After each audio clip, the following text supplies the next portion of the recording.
Hi అండి, ఈరోజు ఉల్లిపూర కోడిగుడ్లు ఎలా చేసుకోవాలో చూపిస్తాను. కొంచెం ఆయిల్ వేసుకొని పచ్చిమిర్చి వేగిపోయి ఇప్పుడు ఉల్లిపూర వేసుకోవాలి. ఇది 1/2 kg ఉల్లిపూర అండి. వాటర్ అంతా పోయి ఆయిల్ పైకి వచ్చే వరకు ఎగరబెట్టుకోవాలండి. ఇది చూడండి వేగుతుంది. కొంచెం పసుపు,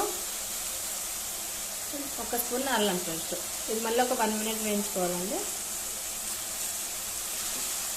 చూడండి ఫ్రై అయిపోయినాయండి. ఇప్పుడు ఇందులో టేస్ట్ తగ్గట్టు ఉప్పు కారం రోటీలోకి కర్రీ చాలా లైట్గా వేసుకోవాలండి. సాల్ట్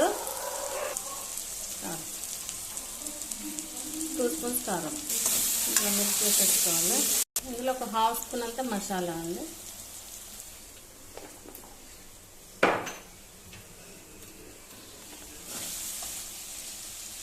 ఇప్పుడు ఇందులో ఎగ్స్ పక్కన పెట్టుకొని వేసుకోవాలండి.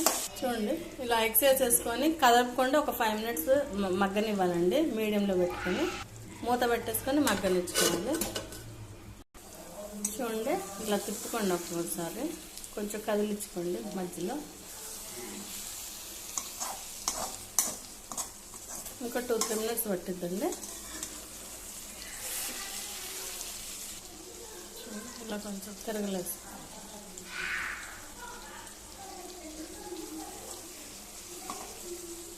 ఒక 2 minutes అయితే అయిపోతుంది. చూడండి అయిపోయిందండి కర్రీ. రోటీలోకి చాలా టేస్టీగా ఉంటుందండి. మీరు తప్పకుండా ట్రై చేయండి. ఓకేనండి, బాయ్.